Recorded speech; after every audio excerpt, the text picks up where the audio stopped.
Yang bikin saya rada-rada keder itu ya tulisan ini nih, para peneliti serta ahli pangan dan gizi. Kenapa hal itu bikin saya keder? Karena nanti kita akan ceritakan kenapa hal itu terjadi.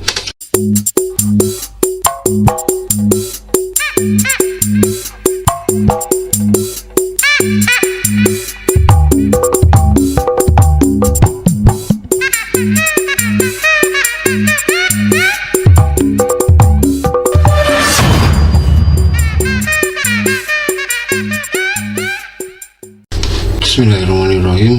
Assalamualaikum warahmatullahi wabarakatuh. Selamat jumpa kembali bareng saya di channelnya Tukang Gizi. Semoga saudara-saudara semua ada dalam keadaan sehat walafiat, baik jasmani, rohani maupun ekonomi.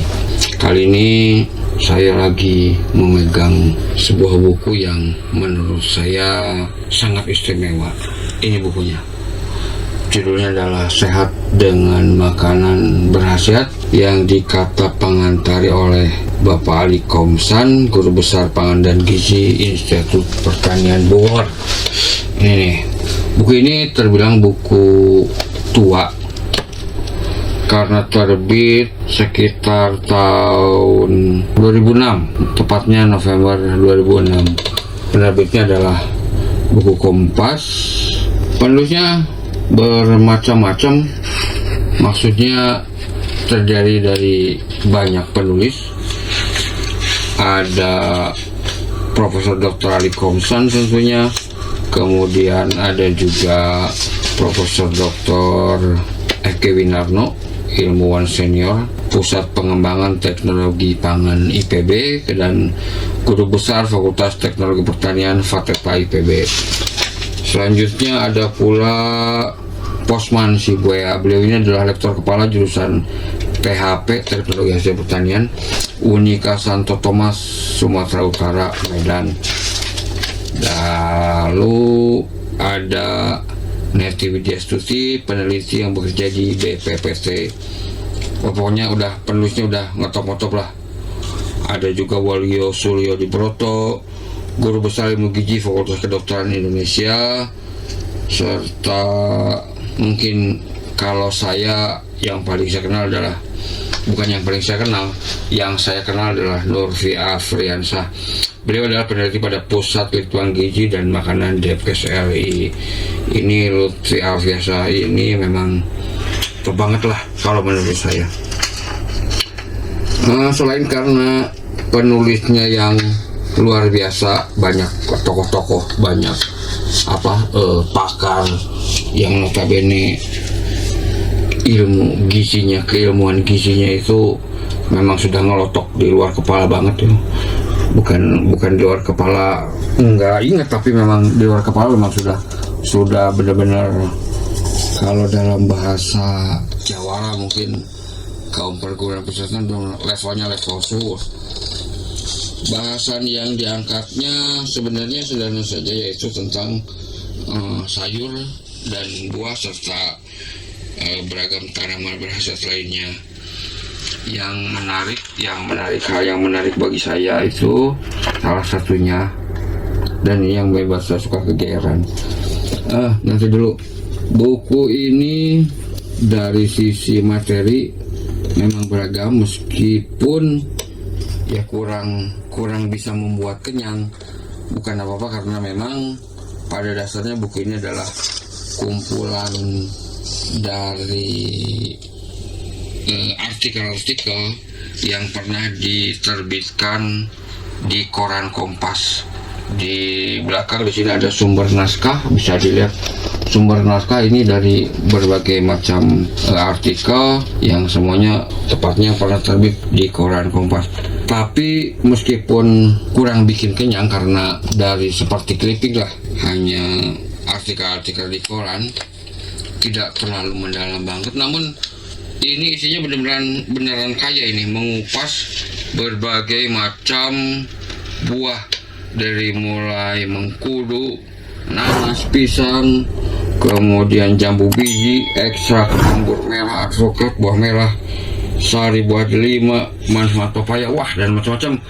Hingga di bagian tanaman berasal yaitu tanaman-tanaman penyakit malaria juga ada di sini. Bermanfaat seledri, ginkgo biloba, ada macam-macam aja. Yang salah juga karena itu di bagian belakangnya ada apa di back covernya ada ditulis di buku ini seperti begini. Siapapun tentu mendambakan hidup sehat. Makanan yang baik, berkualitas, dan dikonsumsi secara seimbang akan menjadi obat yang membuat hidup seseorang menjadi sehat. Banyak buah, sayur, dan komoditas nabati lain yang selama ini dikonsumsi sebagai makanan ternyata memiliki khasiat obat. Nah, ini di buku ini dijelaskan juga beberapa khasiat obat dari sayur dan buah tersebut, sehingga ya bisa dijadikan apa ya, semacam herba fungsional sebagai salah satu alternatif untuk membantu menjaga kesehatan tubuh serta mempercepat penyembuhan sebuah penyakit. Kemudian dalam buku ini para peneliti serta ahli pangan dan gizi, ini yang kadang-kadang saya suka cengar-cengir, ini tulis di bagian covernya. Dalam buku ini para peneliti serta ahli pangan dan gizi mengupas tuntas jenis-jenis buah, sayur, jamur, serta tanaman yang dapat mengatasi berbagai penyakit disertai data akurat potensi makanan tersebut. Yang bikin saya rada-rada keder itu ya tulisan ini nih, para peneliti serta ahli pangan dan gizi. Kenapa hal itu bikin saya keder? Karena nanti kita akan ceritakan kenapa hal itu terjadi. Buku ini yang kupas antara lain potensi pisang untuk mencegah kanker kolorektal, anggur merah untuk kesenangan jantung, 4 jenis jamur obat anti kanker, lutein dan zeaxanthin mencegah katarak, sari buah delima dan kesehatan jantung, jagung makanan pencegah kanker, tomat dan serangan jantung, serta berbagai jenis buah dan sayur lainnya.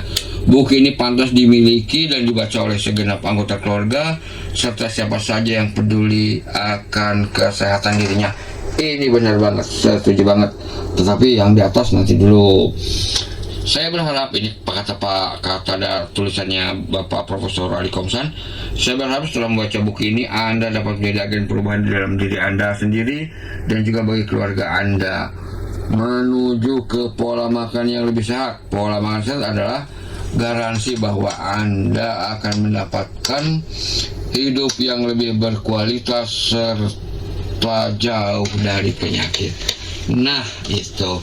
Tapi seperti saya bilang tadi, saya terlalu jengah juga dengan tulisan yang menyebut bahwa dalam buku ini para peneliti serta ahli pangan dan gizi. Aduh, ini yang bikin seseorang kegeeran. Kenapa saya bikin buku ini membuat seseorang kegeeran dan siapakah orangnya? Yaitu ya saya sendiri. Itu emangnya pertanyaannya, emangnya kenapa? Emang ada gitu tulisannya? Ternyata ada, alhamdulillah ada. Judulnya adalah jus delima, si segar penyehat jantung. Ini bisa dilihat di sini. Ketika itu saya masih jadi mahasiswa di Fakultas Kesehatan Masyarakat Universitas Diponegoro Semarang tahun 2006 ini. Kita sibuk kumpulin data untuk penelitian skripsi mungkin kali ya waktu itu. Alhamdulillah. Jadi ini yang membuat saya jengah disebut sebagai ahli pangan dan gizi. Aduh, belum kali ya, belum ahli banget, tapi tahu sedikit. Kalau yang lainnya benar bahwa mereka itu adalah peneliti serta ahli pangan dan gizi, itu benar banget. Cuman ya kalau saya waktu itu belum, kan masih sekolah, cuman itu aja. Tetapi gara-gara ini juga saya yang awalnya hanya terbiasa ngamen dari ngirim artikel ke koran-koran, kemudian memiliki pemikiran yang lebih jauh gitu. Pikiran sederhana yang timbul ketika namanya tercantum dalam kumpulan tulisan sebuah buku. Menurut Anda kira-kira apa? Saya sendiri ketika menyadari hal itu timbul dalam pikiran saya, jika kayak begini saja bisa jadi buku gitu kan, kenapa nggak semuanya aja saya isi? Kenapa nggak semuanya makalah artikel-artikel itu adalah tulisan-tulisan saya. Tentu saja untuk mewujudkannya tidak sesederhana itu, karena ternyata memang untuk menulis buku itu harus punya lebih banyak daftar bacaan, lebih banyak referensi yang saya buka-buka, berbagai macam hal yang kemudian ternyata meskipun susah membuat keasikan tersendiri.